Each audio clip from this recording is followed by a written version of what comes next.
Bem-vindos ao Entre Sorrisos Podcast, esse espaço de muitas conversas, muitas escutas, muitas trocas de experiências e principalmente de muitos sorrisos. E a gente está no mês de julho, que é aquele mês que todo mundo aproveita para dar aquela passadinha no cinema. E hoje, falando em cinema, a gente tem um convidado muito especial. Mais que especial, né, Adri? O mais especial. Não, todos são muito especiais. Não, mas Mas esse é o nosso querido filho, Hendrik, o nosso cineasta formado pela FAAP. que deu a grande honra de estar aqui, de super livre, espontânea vontade. Obrigado, Tutu. Não, mas a gente vai contar porque ele está aqui. Querido, obrigada, viu? A gente deu um trabalhinho para você, mas vocês vão ver que vai ser um episódio muito bacana. Bem divertido. Primeiro, antes da gente contar por que a gente vai mostrar essas cenas, vou te fazer a pergunta que você ouviu a vida inteira no consultório. Por que você não quis ser dentista, Tu? Seu filho não vai Por ser que dentista. cinema, Seus Tu? filhos não vão ser dentista. Eu acho que eu faria qualquer profissão na Terra, menos odontologia, com toda certeza. Foi criado no consultório, né? Pra quê, então, né? é uma vida toda já. Nasci lá, cresci lá. Então acho que já deu de. Tempo de dente. odontologia já deu, né? Já 18 anos de odontologia indireta. Já. Eu super concordo com você sabe disso. Eu também. Mas assim, ele escolheu uma profissão muito, muito bacana. E a gente é muito feliz com isso. Muito orgulhoso. Muito, muito. É uma profissão muito especial que muita gente não entende, né? Você vê o cinema você vê o filme no cinema, você não faz ideia dessa complexidade. É uma profissão bem bacana. E aí, uns dias atrás, a gente estava assistindo um filme em casa. E aí, ele me chamou para assistir um filme que eu nunca lembro o nome dele, mas a gente vai falar sobre. Eu falei, Hendrik, vamos falar de como a odontologia é relatada nos filmes. Como é retratada no cinema. Como é retratada. E aí, conta pra gente, o que a gente vai fazer aqui hoje de diferente? A gente vai dar essa olhada em algumas obras que tratam essa questão do dentista, né, da odontologia. E cada um tem uma visão diferente. Acho que muito vem desse material pessoal de cada um, né, dessas experiências que teve com o dentista ao longo da vida. Os criadores, eu digo, né, desses filmes, tanto roteiristas quanto os diretores. Mas é interessante ver como é retratado. Tem um pouco daquela versão que a gente espera, mas acho que tem muito também outros olhares sobre odontologia. Então acho que vai ter uma diversidade interessante de material, sim. E um deles eu lembro que a gente assistiu com você quando você era pequenininho e eu dava muito mais risada que todo mundo, então retrata muito bem o que era o consultório antigamente, né? Sim. Vamos começar? Bom. Qual que você escolhe aí para o primeiro? Eu acho que uma boa para começar é o Nemo. Tem aquela visão clássica. Acho que Nemo é uma boa primeira pedida pra gente falar.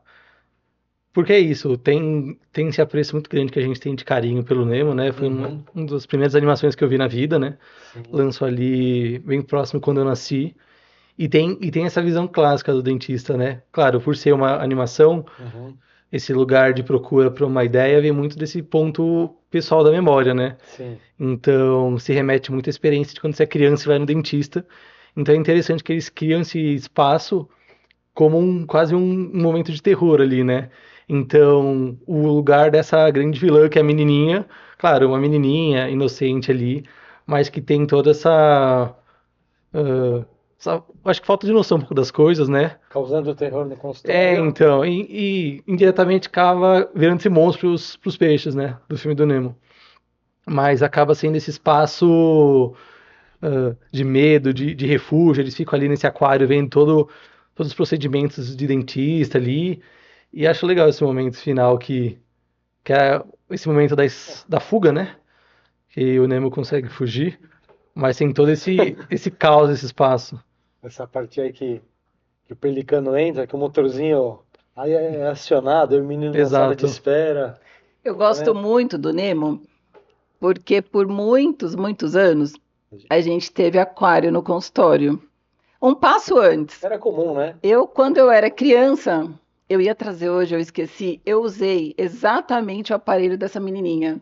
Então já é algo, gente, é muito traumático você sair na rua com um treco desse na boca que eu, vou confessar, por muitos anos coloquei na boca das pessoas. É um aparelho maravilhoso, ele faz o que a gente quer em muito pouco tempo, né? Aparelho extrabucal, o freio de burro, o capacete. Mas eu usei esse aparelho junto com o aparelho fixo e tinha os meus 10 anos. Então, essa boca, assim, para mim é muito familiar. Mas durante muitos anos, né, a gente teve o aquário, porque a gente não tinha o que fazer, Não é quase não assim, tinha né? filho ainda. É. E aí, primeiro a gente colocou na minha sala, lembra? Sim, Aí um dia você na minha foi, sala. você foi para a especialização. Quando você voltou, tinha um aquário dentro da sua sala, ganhou de Isso. presente um aquário. Depois na sala de espera, Não contente, a gente colocou um aquário na sala. Então a gente tinha na sala de 3. espera era Era um um aquário de tubo. tubo. Lembra do tubo? Lembro, Isso. De lembro. ação. Então morria peixe dia sim, dia não. E aí, E aí caiu a água, o barulhinho da água era para relaxar, gente, não né? relaxou. Porque na Foram verdade anos. remetia a isso. O consultório odontológico era um ambiente não mais hostil, não era nada agradável. E aí colocava-se um aquário para a pessoa ter algum tipo de relaxamento, né? Então era. Mas aí veio o filme É. do Nemo. Aí veio o filme do Nemo e aí eles fizeram uma super E paródia aí com teve isso. um dia, gente, que a bomba quebrou. Lembra? A gente chegou segunda-feira, o aquário estava da cor do aquário do Nemo. E aí foi assim, 2 dias, porque até regularizar aquele aquário, aí a criançada falava, nossa, olha o aquário do Nemo. Então, o Nemo foi uma época muito bacana, porque casou com o aquário lá do consultório. É. Era uma época que eu usava a EB nas crianças ainda. Foi muito A gente bacana. viveu essa época ali, retratando o ambiente, né? E aí, assim, tecnicamente, uma coisa muito bem bolada, né, querido? Sim. Como animação. Como a Não, animação sim. foi. Nemo é muito bom. Acho que, Nemo é pioneiro, sim, muita coisa, né? acho que tentando esse âmbito pessoal, né, sentimental das crianças da minha geração que cresceram vendo Nemo, mas também é uma animação muito boa. E aí tem esse retrato dessa memória, entre aspas, traumática da criança indo pro dentista, né? Se bem que aqui, quem está mais traumatizado é É o os peixes. dentista. São os Os peixes peixes, depois e o o dentista, que Também. né? Porque vamos É combinar verdade. que o odontopediatra também, de vez em quando, fica traumatizado. Aqui o terror É. era mais a garotinha para todo mundo, né? Sim. Conta, o que você vai mostrar pra gente agora? Bom, agora acho que dá pra gente ir pra um outro olhar do que a odontologia no cinema. Aham. E acho que tratando principalmente desse filme do Django Livre, né? Um filme do Tarantino, então que não tem o dentista como objeto central, né? Mas eles tratam de uma maneira muito interessante que esse personagem, né? Ele é um caçador de recompensa, mas ele era dentista, ele é alemão, então ele usa essa carroça de dentista como uma camuflagem para conseguir andar pelas regiões, caçando, né? As recompensas, os alvos. Então, muito interessante, porque nessa época a figura dentista passava muita imponência, né? Muita credibilidade. Então, era um disfarce interessante e uma maneira diferente, né, de trazer o Só que ao dentista. mesmo tempo ele é a caça das pessoas. Era como se fosse diria um sicário, mas era alguém que Sim, ia em busca de alguém para capturar alguém, exato. mando de uma outra pessoa. Exato. Normalmente em Ordem do Estado, né, aquela versão Velho Oeste bem clássica, né? Aham. Então, quando se colocava uma recompensa por uma pessoa, Sim. então ele era essa figura. Ele acaba ali encontrando o personagem nessa cena, né, o Django, e fazendo essa parceria com ele, enfim. Mas é interessante ele usando essa figura do dentista como disfarce. Então associaram um capanga a um dentista, coisa não muito boa também. Ele, mas falando assim justamente, era um capanga no sentido justo ainda, sabe? Então, É. ele realmente vai atrás dessas pessoas que têm esse mandato, né? Que fizeram realmente algo errado. Então, ele é uma figura boa no filme. Então, uma versão boa do dentista no cinema, dentre tantas. Porque, na Traumáticas. verdade, dentista tem aquelas profissões clássicas que traziam um respeito, né? O médico, o dentista, o farmacêutico, Também. Você sabe que o advogado, o professor. Então, cada época teve seu profissional de destaque. Então, acho que foi pensando nisso. Sim, com certeza. É isso, ele já, na história, né, ele era dentista anteriormente na Alemanha, né, ele vai para os Estados Unidos, mas ele continua usando esse papel de dentista como disfarce para não ser uma figura amedrontadora, né? Então, para conseguir se aproximar dos alvos com mais facilidade. Sem falar assim, sou um caçador de recompensa. Eles falam assim, um dentista, uma pessoa respeitável, acaba abaixando um pouco a guarda e ele consegue executar o trabalho dele de caçar os alvos, né? Você sabe que essa cena aí com ele com o cavalo, com a, com a boininha de dentista ali, eu tive, na verdade, é um senhor que mudou para Curitiba, um paciente alemão, e ele não tratava com anestesia. Antes de tratar comigo, ele tratou com um professor na USP, ele me elogiava também bastante e tal, e era um professor da USP que hoje nem é mais vivo, e ele não tava nada, zero de anestesia. E aí sempre, não, vamos anestesiar, se uma anestesia é boa, você não vai sentir nada. Não, não precisa, não precisa, não precisa, não precisa. Aí um dia ele contou pra mim, deixa eu te explicar uma coisa pra você entender E de uma parar. vez por todas. E Eu parar não de tomo anestesia. E ele falava, ele era senhorzão bem alemão, cabelão brancão, aquelas bochechas vermelhas, né? Eu não, com aquele sotaque de alemão, eu não tomo anestesia, porque quando eu era criança, antes da guerra, na minha cidade, o dentista era dentista, aparava a crina de cavalo e a mãe ficava de um lado, o dentista do outro, a gente no meio. Se a gente piscasse, reclamasse, a mãe puxava a orelha de um lado, o dentista do outro. Eu falei, mas como assim? O dentista, ele falou, o dentista aparava a crina, o dentista lá, eu lembro disso, ele tratava dente, aparava a crina de cavalo e tinha mais alguma coisa que ele fazia de uma forma meio rude ali, eu não lembro agora. Aí eu falei, agora o senhor me convenceu. Aí eu lembrei, eu vi essa cena, eu lembrei do dentista daquela época. Então fica essa imagem, né, da, da da autoridade autoridade múltiplas funções. com múltiplas Exato. funções. Ainda mais nessa época, né? Essa época da escravatura nos Estados Unidos ali, né? Aham. Então era ainda aquele dentista que também era meio farmacêutico, entre aspas, né? Sim. Fazia, Isso, ele falava que era farmacêutico também. fazia todas essas funções. Isso. Então Era multifunção. é desse momento. E aí você vê nesse filme também a importância dos dentes, né? Sim. E aí, querido, conta mais pra gente o que que você trouxe. Acho que a gente pode falar agora da fábrica de chocolate, a fantástica fábrica de chocolate, da versão principalmente do Tim Burton, né? Que principalmente para minha geração tá mais fresca na memória, né? Foi a versão mais recente. E também traz essa questão do dentista muito forte, porque ali na infância, né, o Willy Wonka tem esse pai dentista que é essa figura de repressão, né? Ele amando chocolate, doce, e o pai sempre falando assim, não pode comer os Vai estragar doces. o dente. Exato. Então era essa figura de repressão que ele até acaba fugindo de casa, né? Aham. No começo do filme ele até conta Ah, isso. Dr. Wilbur Wonka. Exato. E aí, interessante também porque tem essa figura clássica do dentista no começo, né? Mas no final retrabalha um pouco essa figura, porque ele volta aí para reencontrar o pai, indo numa consulta meio disfarçado, né? Sem revelar de início que é o filho dele. Então é interessante que eles trazem esse consultório do dentista como esse ponto de reencontro, de reconciliação entre pai e filho. E ele também eles tratam muito bem, né? Mostra a boca dele toda cheia de cárie. Tem depois a gente mostra no começo aquele aparelhozão de capacete, né? Mas eu achei bacana essa cena porque ele reconheceu o filho pela boca. Exato. Só Isso. Então, pela tipo, eu fiz isso. só pela cara. É, é uma cena muito legal. E aquele consultório muito clássico, né? Porque antigamente, não tão antigamente, quando a gente se formou ainda era assim, era super bacana você encher a parede de diploma, então o cara só era bom se tivesse uma parede cheia, então Sim. as pessoas olhavam para ver se tinha alguma coisa da USP, alguma coisa boa, Após. o que que tinha? Diploma até no corredor, que a Às gente vezes você batia o colocava, olho, né? 4 horas de curso, matava lá o diplomão na parede. Só encher linguiça, né? É muito Esse- legal. Olha que bacana, né? Mas essa cena aí é assustadora também, dele chegar com esse espelhinho, com esse explorador que a gente chama, né? Não, Olha lá, agora ele reconhece o filho, não é? isso. Nessa parte, A né? gente tem a foto do aparelho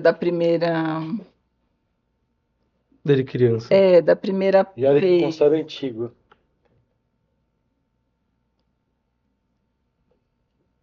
Tem eles fazem essa caracterização bem arcaica, né? Ainda mais pra época, né? Sim. Sim. Pensando que é com contemporâneo, são materiais bem um pouco mais antigos, né? Você sabe que esse motorzinho de corda eu peguei quando eu entrei na faculdade, ainda num laboratório de materiais dentários, eles estavam aposentando esses motores a corda para para ser motor a ar. Eu cheguei a ver, mas eu não usei. É mais Então, moderno. mais jovem, você é mais jovem. Você coloca pra gente, Pedro, a foto do extrabucal dele? Olha, gente, sensacional. O da menininha do Nemo ainda é fofo, né? É um pouco mais sutil. Mediante a isso. Mas eu vou falar que isso é uma verdade. Então, o extrabucal, ele teve uma linha do tempo aí, que num começo, na verdade, é que é meio que uma mentoneira, né? Isso que a gente coloca no queixo, na testa, E hoje a gente chama usa a linha do, mentoneira. né, Adri? Hoje, Como olha evoluiu. só, né? Quando o pessoal reclama, eu tenho o meu aparelho no consultório, que a avó deixou e eu esqueci de trazer. Mas quando o pessoal reclama, eu falo, peraí, deixa eu pegar o meu aqui. E eu mostro, ó, eu usei O esse extra aqui. bucal. As coisas vão evoluindo. Então, hoje em Sim. dia, o consultório é muito mais acolhedor, as técnicas são muito melhores e menos, né? Mas o que é interessante, né? Quando eu te pedi para separar cenas, aí você veio falar, mas só tem filme de terror com dentista. Conta isso. Tem tantos que é terror puro, então propriamente o dentista como se fosse a figura do mal, mas normalmente é essa visão um pouco pessimista do que é um dentista, porque é aquilo que eu falei, né? Muito do filme quando a gente faz vem do material pessoal, né? E Aham. muito de material pessoal remete à infância, então a gente faz essa vasculhada de como era o dentista quando a gente era pequeno, e 99% das crianças não são exatamente fãs de ir ao dentista. Você tá no 99 ou você tá Estou no no. 99. Ah, não fala 99. assim. Estou no 99. Mas então acaba tendo essa visão, mas eu acho que eles trabalham bem em cima disso, é isso. O Willy Wonka tem esse trabalho dessa volta para encontrar o pai. Até o Nemo é um pouco cômico, né? Então a gente acaba não levando tanto a sério essa figura da menininha do mal esse escritório, Consultório. esse consultório ali com esse espaço amedrontador, mas tem outros que trabalham diferente. Mas o Tim Então, Burton consegue, de uma forma bem, sim, bem real, bem do que era um consultório muito antigamente, retratar, exato, né? Uma- exato.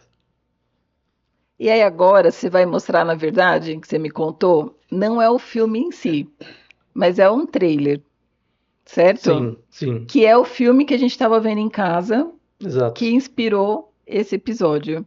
Eu exato. nunca lembro o nome desse filme. É a Meia Irmã Feia. A Meia Irmã Feia. Meio uma A feia. Meia Irmã Feia, exato. E esse filme é sensacional. Eu queria que você falasse dele, porque ele é uma crítica muito bacana. Exato. É isso. Eu pensei em trazer mais o trailer. Vai mostrar um trechinho do trailer que mostra ali esse momento do dentista, né? Então mostra lá com o aparelho ali, olhando pro espelho. Porque é aquilo que eu falei com vocês, né? Achei que trazer a cena propriamente do dentista poderia ficar um pouco mais pesadinho, né? Porque é isso. É um filme de terror, é um body horror. Então, aí o momento do dente. Eu adorei Esse essa cena que desconforto. você detestou. Eu, como dentista, adorei a cena. Como ortodontista, né? Sim, Sacando aquele. Mas conta. Olha, gente. Meu Deus. então. É isso, sendo um body horror, tem essa questão toda Meu do terror do Deus. corpo, dessas mutilações, então tem que trazer um pouquinho mais delicado aqui no podcast, né? Não podemos Uhum. trazer a cena pura, realmente, como tá no filme. Mas, sim, esse momento do dente é muito desconfortante, que ela tira ali o aparelho propriamente, né? Então, tem esses momentos constantes de agonia dessa transformação do corpo. Obviamente, é uma releitura da Cinderela, né? Sim. Essa busca de transformação para ficar o mais perfeita possível, né? Pelo que seria aceito pela sociedade, para estar mais pronta para o príncipe, tem, né, um grande amor dela, tentando esse Essa é casamento. aquele que ela corta até o pé, não é isso? Exato, Meu Deus. exato. Isso é o spoiler do filme, mas mostra aqui no trailer, né? Que na história original, né, o sapatinho é a prova final e não cabe no pé dela, Isso. né? Olha lá, a prova do sapato. Exato. Em- Mas assim, é Aff. muito interessante, né? Eu não sei, Cinderela é de quando? Quantos anos tem Cinderela? Bem antigo. Originalmente é dos Greens, né? Sim, E depois a Disney adaptou. É isso, a Disney adaptou no século XX, mas o conto original, eu imagino, falando aqui de cabeça, sim. Não, 17, digo, 18, século 17, 18, provavelmente. digo filme. O filme da Cinderela, É, é, não lembro exatamente a data, mas é ali, segunda metade do século XX, né? Começo da porque Disney. neste momento ela estava preocupada com o pezinho. Sim, Não Ser lembro escolhida pelo príncipe. ser O escolhida, sapatinho mas, era o quesito principal, mas né? tantos anos depois, esse filme é muito retrato do que está acontecendo, não só pelo aparelho. O aparelho que ela põe na boca, porque eu gostei tanto da cena, porque eu aprendi a fazer ortodontia assim, uma fita de metal que você moldava o dente e soldava um bracket no meio. Então você tinha que colocar, medir o dente, medir o bracket, e aí ele puxa. A gente está dando muito spoiler, né? Agora a pessoa vai ter que ver o filme e pronto. Mas tô dando spoiler do aparelho. A pessoa, esse dentista, puxa essas bandas, então pensa que é uma boca inteira cheia. Quem usa o aparelho sabe o que é banda, né? Puxa. Mas assim, isso é o dente. Essa menina quebrou o nariz, essa menina cortou o pé.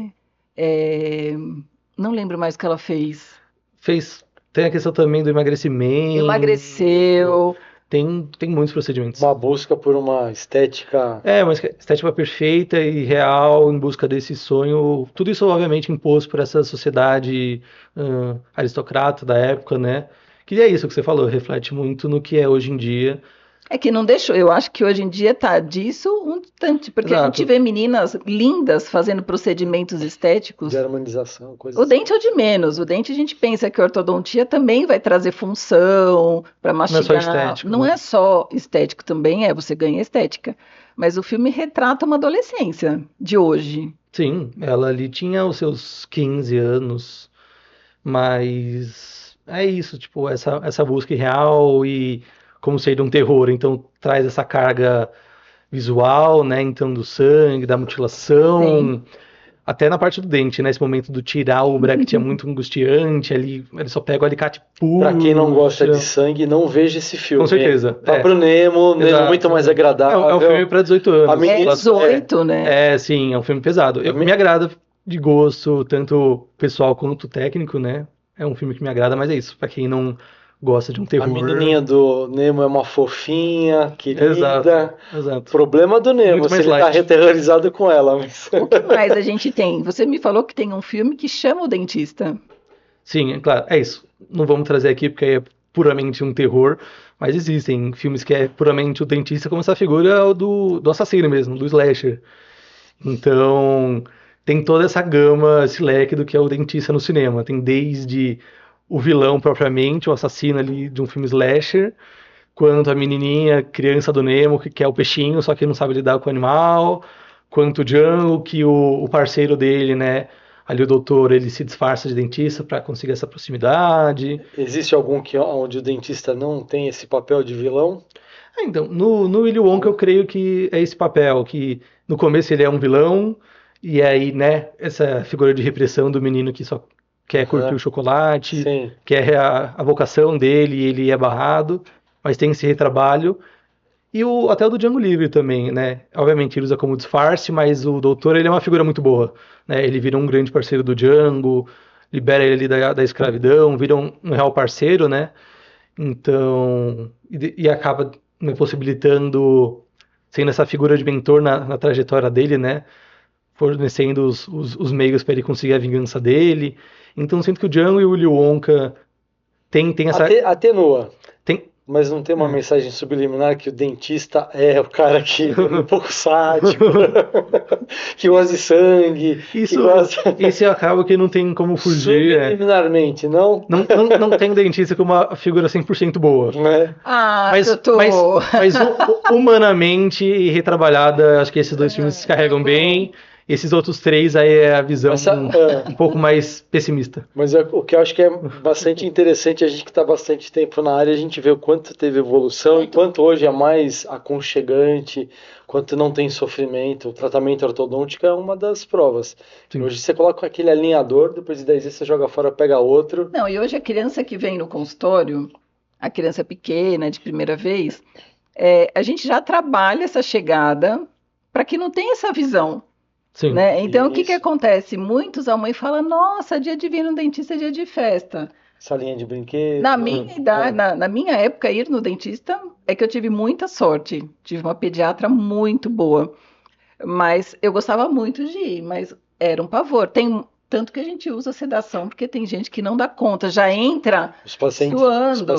de mais idade que precisam, a gente tem uma médica que faz uma sedação quando precisa fazer uma cirurgia, mas é a minoria, porque a gente anestesia bem e consegue fazer de uma forma. Mas vai, você não traumatizou tanto. Não, não. Não, Acho que e ainda que você fez só a limpeza, hein? então, Então, essa questão do 99, eu acho que era mais por passar muito tempo no consultório. óbvio.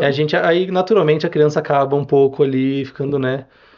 Mas, assim, putz, aqui nesse espaço de novo, sabe? Sim, Então, porque é natural, obviamente, óbvio. vocês dois trabalharam lá, então, obviamente, no mesmo espaço, então, obviamente, que eu É frequentaria. praticamente um dentista. Quase. Mas é isso, tipo, todos esses filmes são visões antigas do dentista, né? Não é o dentista contemporâneo. Sim. Até o Nemo e o Willy Wonka, que talvez são os mais recentes, ainda é de quando ele era o Willy Wonka criança, então seria ali uns anos 80, 80 não, digo 80, 90, né?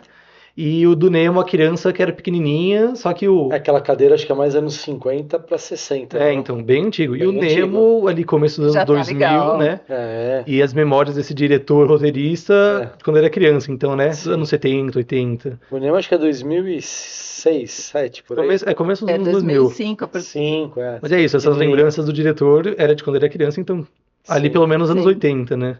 E aí agora, dá uma dica para esse mês. O que tem de bom no cinema? Tem coisas interessantes para lançar, tanto coisas que vieram do mês de maio, quanto coisas agora de junho.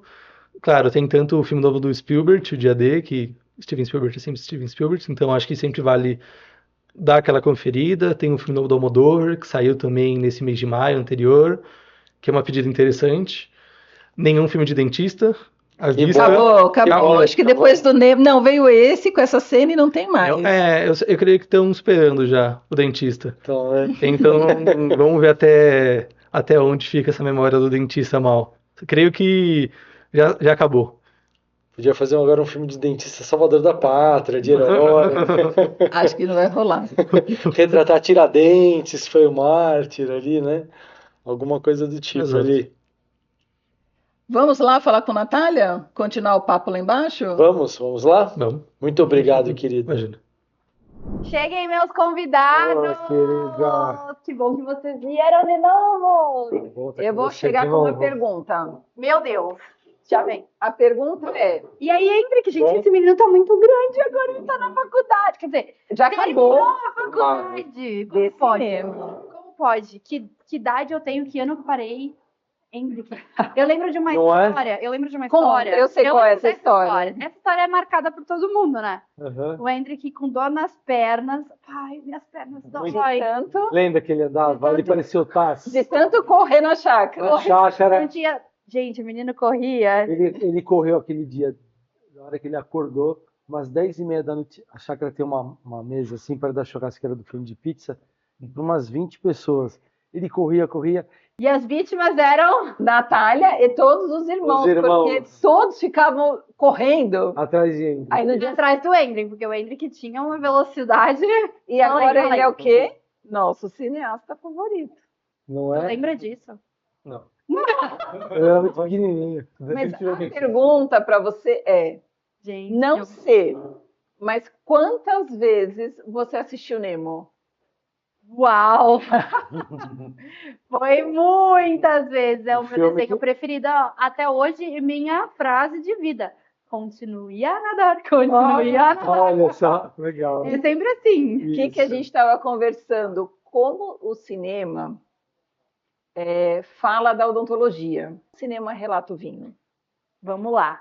Eu, inclusive, hoje escolhi um belíssimo Chardonnay de Faria Lemos, no interior Olha, do Rio Grande do Sul, ali da Serra Gaúcha, que é um Chardonnay feito pela família Buffon, sim. né?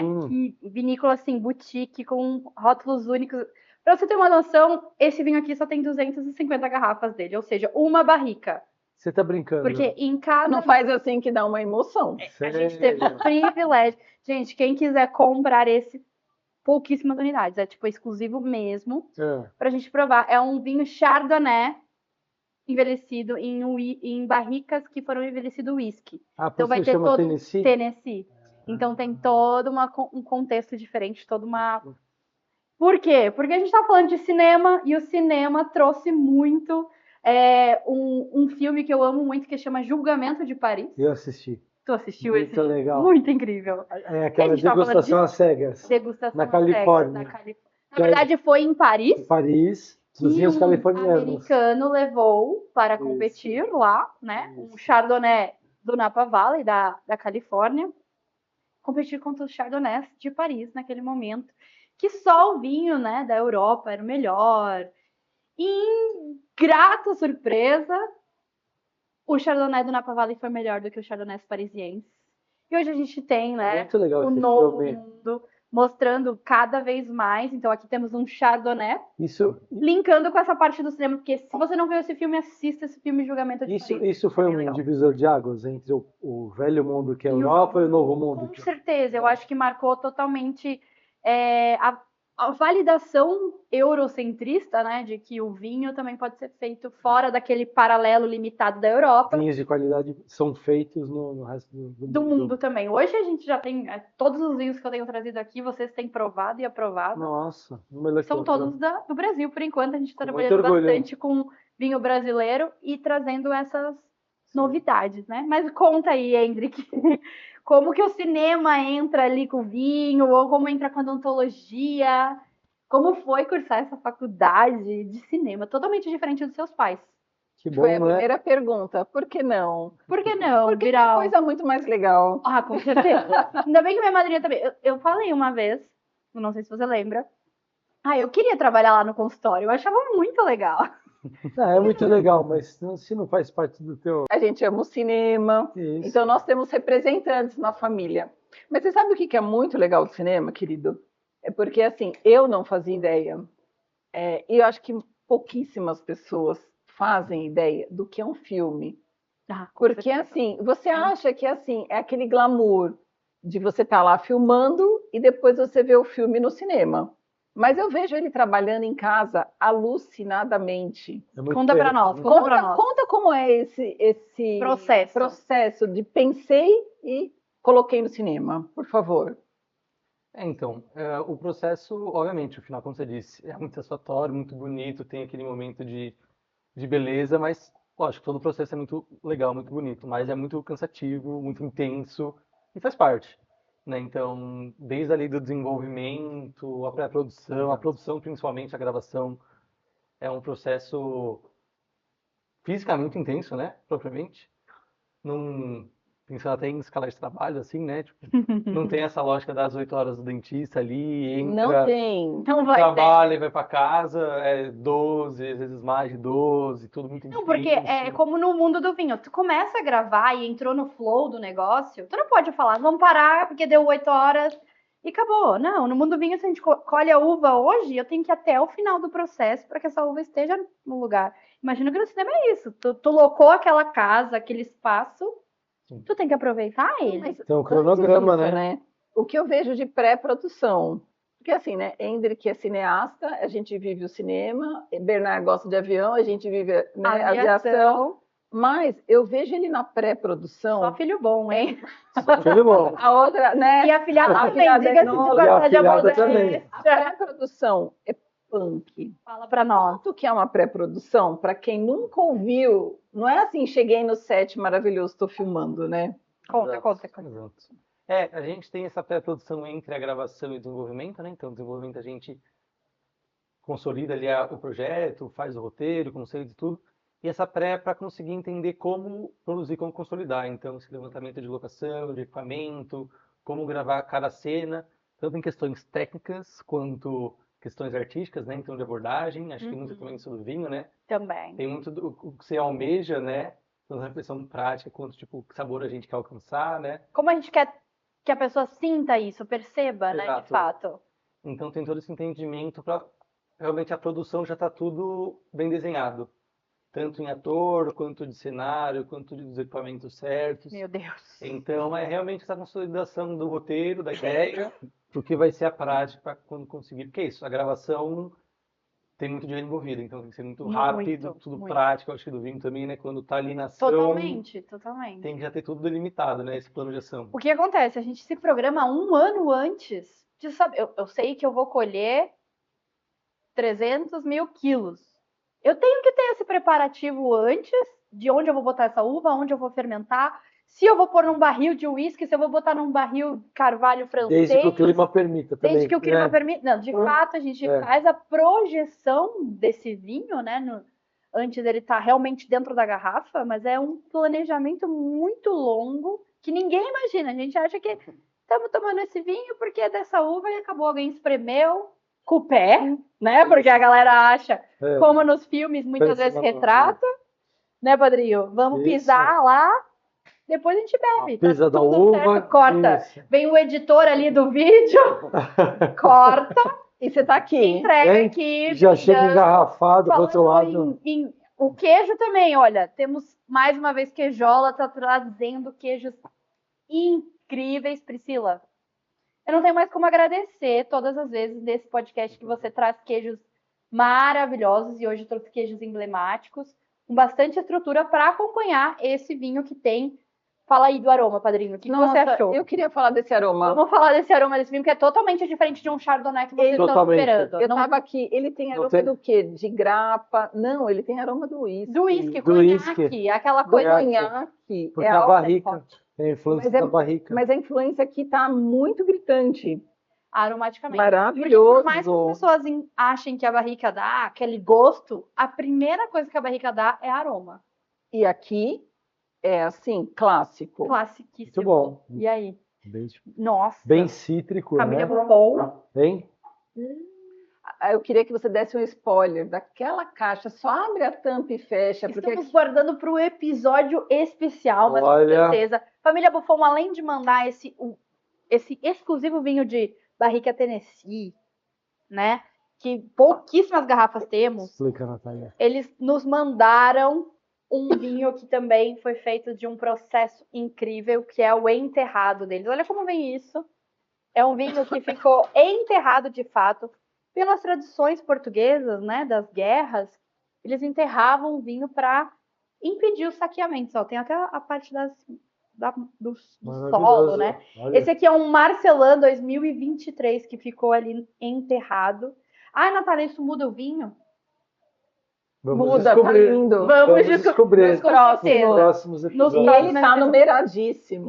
Quantas garrafas é essa? Vamos 200 essa aqui é a garrafa 279. Pronto. De uma coleção bem pequena de 600 garrafas. Então, exclusivo mais uma vez, família. Mais VIP continue acompanhando impossível, né? Assim, esse vinho já ganhou medalhas de ouro de 91 pontos no Guia Adega Brasil e também na Grande Prova de Vinhos. É um vinho excepcional, quem quer adquirir. Mas assim, ele tá aqui guardadinho para um episódio especial. Estamos... Só para falar que essa família é algo muito especial, né? Buffon, maravilhosa. Mas você sabe que tanto a pré, né, querido? Pré, quanto a pós. Ah, ninguém pensa no pós do vinho. Porque, também, assim, imagina do cinema. Eu acabei hoje, amanhã tá no cinema. Meu sonho, né? Não é?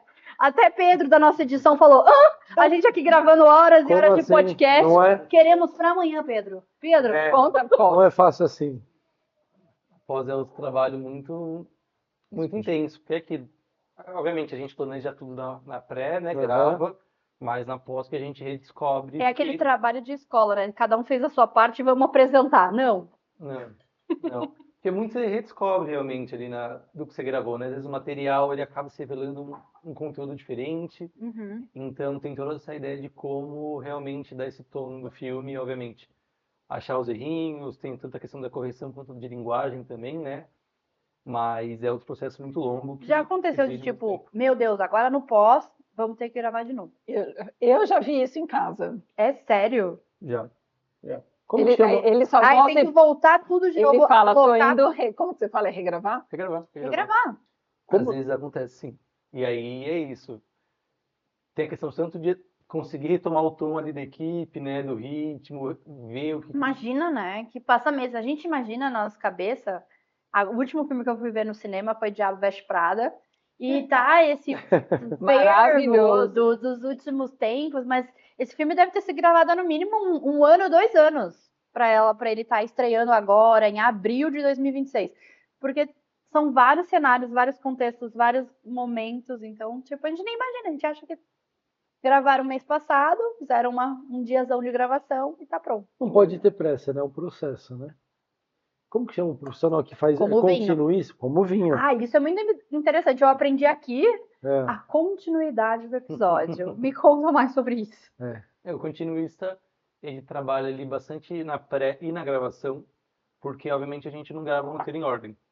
Então, Sério? Então a gente não grava cena 1, a 2, a 3, a 4, a 5. Claro, tem diretores mais artísticos que gostam desse método, mas não é prático na produção, né? Imagina, porque é uma locação, outro lugar. Então, viaja todo mundo para uma cena, exato. imagina. Então a gente trabalha bem desmembrado de roteiro nessa ordem. Depois tem que juntar. No plano de filmagem, exato. Você pode começar e acabar o filme na mesma sequência. Mesmo dia, tipo, gravou o início e gravou o final. Exato. Pode começar pelo fim. Então, obviamente, às vezes tem cenas em sequência. Então, a cena 1 Claro. é sequência da cena 2. Então, tem tantas questões práticas. Então, o figurino tem que ser o mesmo de uma cena para outra. E também tanta continuidade emocional. Acho que somente isso. Isso eu acho que é um trabalho do ator que a gente nem Exatamente. imagina. Que parece fácil, né? Mas até mesmo a gente aqui no podcast, a gente tem que estar naquele momento de... Agora eu fiquei com dó do Leonardo DiCaprio. Ele tava lá com a Rose e o barco na cena seguinte o diretor fala, já vai afundar agora o Vai barco. afundar, agora Como chora. assim? Começa a chorar. Assim. Mas eu acho ainda que a gente acha, não sei, aí você vai me contar, que o ator tem o papel mais estressante. Eu não acho. Não é. Conta aí. Conta pra nós a verdade. Obviamente tem muita responsabilidade em cima do ator. É isso. O filme pode ser o mais perfeito tecnicamente, se o ator não entregar, se não estiver bem alinhado, o filme não vai ser incrível. Então tem essa responsabilidade muito grande de carregar todo esse cargo, essa responsa. Então tem esse aspecto, mas de carga de trabalho eu também creio que não. É igual Creio não, fala no vinho, né? Tecnicamente você pode usar a técnica mais incrível, milenar, mas não necessariamente isso vai agregar aquela uva naquele mês, naquele ano, o melhor vinho do mundo. É tipo um alinhamento de expectativas. Mas como acontece para nós, por exemplo, eu coloco um alinhador na boca. Eu peço um caso, mas alguém lá da Line planejou esse caso junto comigo. Alguém fabricou. Você tá ali. Alguém produziu a uva, Isso. alguém colheu essa uva, alguém... Exato. E no cinema também, né? Pessoas Não, e que você fazem tem que parte falar- do processo. E A você gente tem vê que ter- isso no Oscar, vai. Eu acho que é o ponto Trazendo máximo do cinema. Eu ia O já- diretor de foto, aí o arte. Mas quantas equipes tem atrás disso? Sim. E tem, obviamente, tem os cabeças, né? Então os diretores, mas tem toda a equipe que está ali da área. Porque então, não é um, né, tu? Exato, é uma arte muito coletiva. Querido, por exemplo, no caso do tamanho, o alinhador, se a pessoa não usar da forma correta como foi planejado, o resultado fica quem? No filme. O melhor diretor, se o ator não entregar, fica quem o filme? No vinho, a mesma coisa. Totalmente. A uva estava em condições perfeitas de colheita, de Aí chegou na adega, eu deixei lá. Isso. 2 No dias pra sol. vinificar. Danou-se, né? Nossa, Isso. mas acabei com o trabalho do De viticultor. um ano. Acabei com o trabalho. Ou até mesmo depois do processo, tem o vinho pronto. Aqui a gente vê uma emblema de um vinho que foi muito bem produzido e envelhecido. Mas eu tenho um vinho bom. Aí não, vou botar ele em qualquer tanque, qualquer barrica para envelhecer. Eu posso perder esse vinho por oxidação. Eu posso perder esse vinho porque eu perco a característica que ele é, né? Então. É muito longo o processo, gente. Tanto no filme, quanto na odontologia, quanto no vinho. E às vezes fazendo tudo certo pode dar errado, né? Faz parte do processo, né? O vinho pode oxidar. Eu trabalhei agora lá em Portugal fazendo vinho de talha. E é muito comum isso, né? A gente, naquela adega, tinha em torno de 15, 16 talhas. E o cara sabe que 2 talhas vão virar, que a gente fala que vira vinagre. Elas Sério? Ai, que dó. Porque oxida? aconteceu. Você já sabe que vai dar ruim. Ah, mas vai virar vinagre. Virar vinagre. Não, agora tô falando de sério. talha. Não comercializam? Não comercializa. Não? Porque ele começa a entrar num processo de fermentação acética que vira Ácido acético. ácido acético, exatamente. E vira o vinagre. E é isso, a gente trata todas as talhas igual, faz a mensuração da densidade, cuida da temperatura, faz a remontagem diária, mas por algum destino daquela uva, ela vai ter uma fermentação desviada da via metabólica da levedura que vai para um lado mais acético. Era para ser vinagre. Acontece no cinema? Acontece. Acontece de assim, esse projeto vai dar ruim, esquece ou não? Não, isso Não, não é Natália. não, exato. A gente já pensa, não, vamos fazer dar certo, né? Exato, exato. Se você está ali, você Super acredita que é um projeto que vale, que tem esse valor. Duro. Então, isso não. Pode acabar o projeto desandando ao longo. É raro, claro, que todo mundo é profissional. Mas, desde o início, assim, é mais complexo, sabe? Acho que toda equipe está ali porque acredita, de certa forma, de algum jeito, que aquilo é válido. Eu já tive fazendo de tudo. Então, todo o processo da faculdade e pós-faculdade agora com os projetos profissionais, eu já tive atuando em muitas áreas. Qual é a mais? Legal. Que mexe com você. Porque todo mundo acha pra mim que a área mais legal é degustar o vinho. Não, exato. Eu gosto, eu amo apresentar o vinho, mas eu gosto muito de estar lá dentro da adega, Fazendo. resolvendo. Porque às vezes a gente acha que o legal tá na adega ter a uva perfeita. Não, é ter a uva mais difícil. Como é que eu vou fazer? O que eu vou escolher pra melhorar? É resolver o problema, sabe? Aham. E no cinema? Desafiador pra você. Tipo, é isso. A área de direção é a área que me toca mais, tanto dirigir quanto fazer assistência de direção para amigos e colegas que eu gosto muito. Então, estar ali no projeto deles, conseguir auxiliar, fazer parte desse processo criativo deles, acho que me enriquece também muito como diretor. Então, a área de direção, tanto dirigindo quanto assistindo, eu acho que é o que me move mais. E Mas qual- tem outras que eu também me... Não, tem Qual muito. de fato? Pra mim, Qual área eu de sou direção? sou leiga, bem leiga, assim, na parte dessa coisa de cinema, de o diretor, ele recebe um roteiro, ou ele recebe um filme, ó, eu tenho esse filme sobre vinho. Como é que a gente faz pra fazer esse filme se tornar real? Ele, de fato, escolhe qual cena gravar, como... Essa parte eu não entendo nada. Não entendo nada.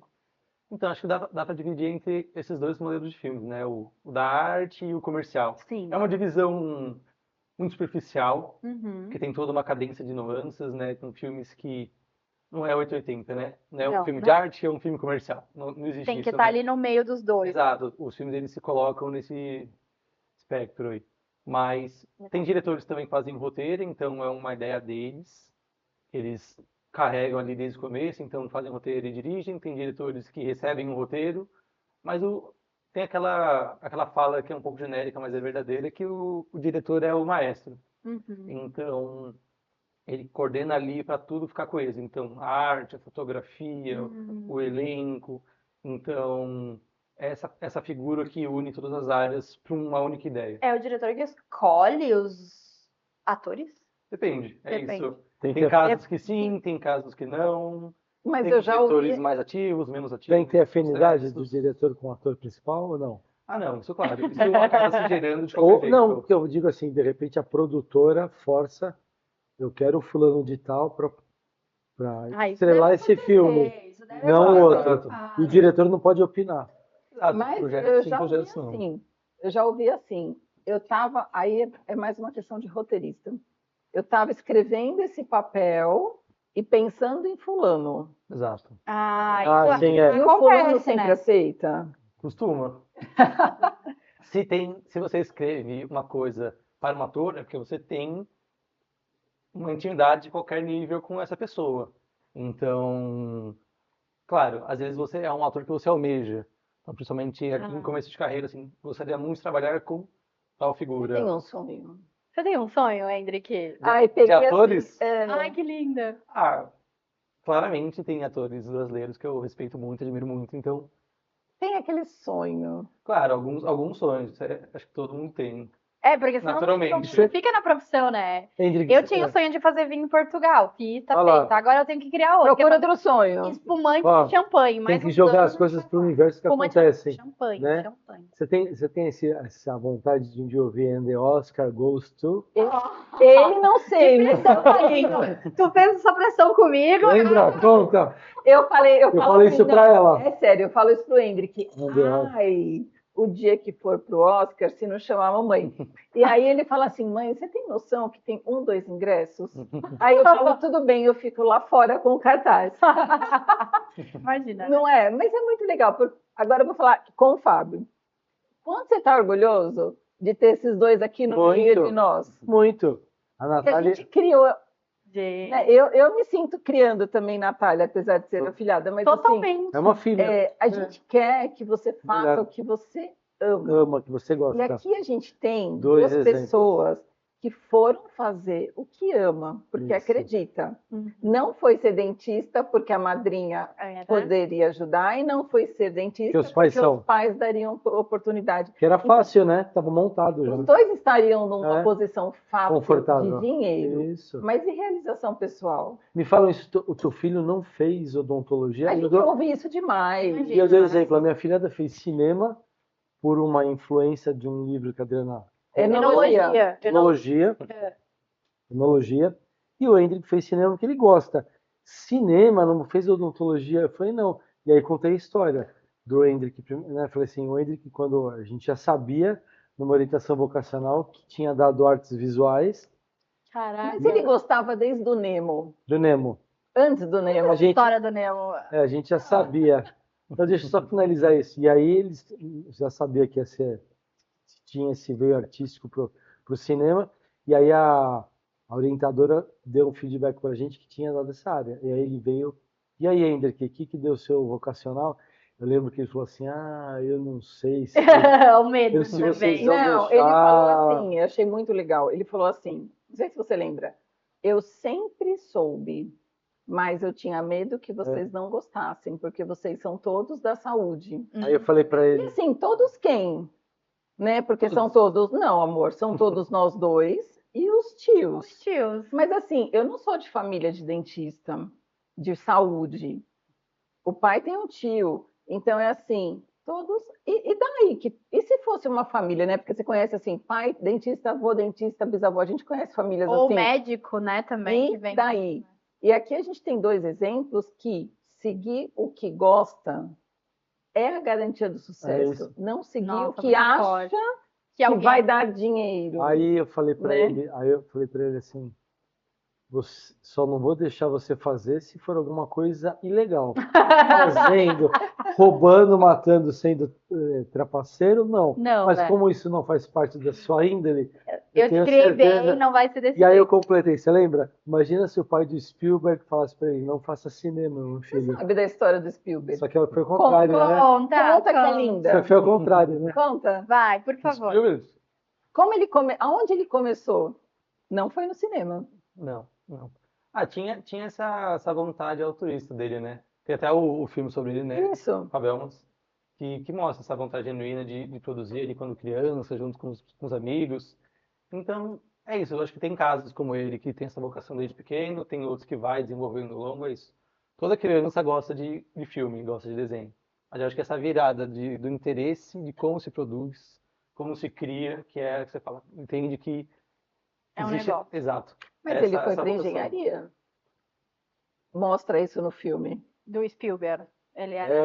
Ele foi para engenharia? Porque o pai dele quis, ele estava frustrado, aí o pai dele percebeu que não era a área dele. E uma cena muito forte, ele arrasado, porque ele não era da engenharia. Imagina. E aí da Natália, sem querer, e imagina que eu ia fazer de uma forma, não impressionei, nem a mim eu me impressiono, mas assim, que aí eu falei, padrinho, que ela fez a Federal, que tem no Rio Grande do Sul e em São Roque. E aí quando ela entrou na Federal de São Roque, eu falei para ela, padrinho exige nada mais do que a melhor. A melhor da turma. E aí na formatura, quando anunciaram, então os formandos, tal, e o melhor aluno da turma tal, Natália Paz, a gente chorava, e eu abraçava ele, chorava, e a Adriana chorava. Gente, foi tipo assim, o gol do Brasil na final da Copa. Mais emocionante. É muito emocionante, porque eu entrei na faculdade muito por influência de vocês. Eu ia para a área da comunicação, que eu também gosto muito, mas ia fazer algo. E o vinho, ele traçou na minha carreira, assim, como uma coisa muito... Mas você se vê fazendo outra coisa? Não me vejo. Eu não aí, sei. As pessoas, eu tento colocar no Instagram lá de o que me lembra, o que vocês lembram de mim? Todo mundo fala vinho. Mas, tipo, não porque eu sou dona de uma vinícola, não porque eu tenho um vinhedo, não porque eu colhi uva desde pequena, mas porque eu gosto de ensinar, eu gosto que as pessoas entendam, eu gosto que as pessoas cheguem no vinho da forma que eu cheguei, que foi uma forma leve e prazerosa, e quero que todo mundo compartilhe disso, sabe? Então, por mim, se eu não estivesse fazendo enologia, Eu não sei se eu ia estar feliz. Nem um pouco, né? Mas aí, e aí, pegando esse gancho, quando você entrou no cinema, tipo, tava claro. Sim. Claro que a gente. E aí, como foi passar nesse vestibular? Cinema. Acho que a gente entra muito com. É interessante isso, obviamente. Acho que todo mundo que entra numa faculdade de cinema tem noção do processo fílmico, né? Então, do que realmente é além do assistir o filme, mas muita coisa se descobre. Então, é interessante você entrar com expectativa, com um desejo e entender outras possibilidades que vão se abrindo. Acho que isso é o mais interessante do processo da faculdade, sabe? E aí, aquela pergunta: Hum. o que te inspira a sorrir? A sorrir na sua carreira, no cinema? O que te fala, putz, é isso? Acho que esse processo de criação é sempre muito, muito gratificante, né? Que, claro, a gente também realiza desejos e vontades de outros realizadores, que também é muito, muito bom, muito gostoso. Mas poder expressar, poder provar fora uma ideia, uma perspectiva sua sobre o mundo, sobre algum lugar, é muito interessante, sabe? É uma coisa interna que a gente consegue expressar. A tua visão, de fato, né? Sim, claro, a gente nem sempre trabalha 100% pelo meio da arte, né, pela expressão, às vezes tem trabalhos mais práticos, mais sistêmicos, que faz parte de qualquer profissão, né? Exato. Porque a gente acha que é só filme, né, Tu? Exato. É uma gama de possibilidades dentro do cinema. Tem tudo, né? Até... Mas assim, você fala assim, uau, acordei para isso. Acho que é esse processo de criar realmente. Poder trabalhar com criação, sabe?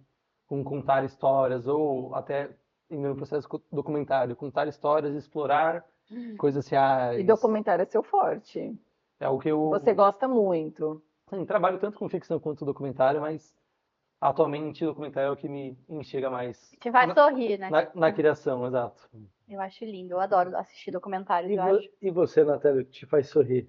Cara, a gente não perguntou nossa, você é isso. Eu acho que realmente quando a pessoa fala, Natália, eu tenho trabalhado bastante com o enoturismo e eventos, e as pessoas chegam assim, eu gosto de vinho assim, assim, assado. Então, quando eu falo, toma esse vinho que tu vai gostar, e a pessoa responde, amei, gostei dessa experiência, dessa harmonização, ficou incrível. Que às vezes é uma coisa muito básica para mim, hoje, né, depois de 10 anos estudando e trabalhando com isso, mas que eu falo para a pessoa e ela descobre um sabor, ela consegue sentir um aroma. Então, isso me inspira a sorrir e trazer mais gente a entender o vinho não só como um status, que foi por muitos anos colocado, mas como uma coisa de compartilhar momentos assim, entre família, entre amigos e contar histórias de famílias. Para mim, o vinho é inspirar a sorrir a contar essas histórias que estão dentro de uma garrafa. Eu acho que a gente tem que aproveitar que esse é o mês internacional do cinema. Uau. Aquele mês que a gente está com um pouquinho mais de tempo, que os horários não são tão rígidos, ir ao cinema, tomar um bom vinho ou assistir um bom filme em casa.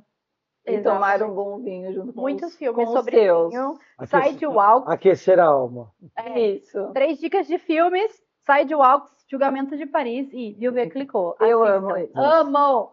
Gente, foi um prazer, sorriam. Obrigada a vocês. Obrigado a vocês. Obrigada.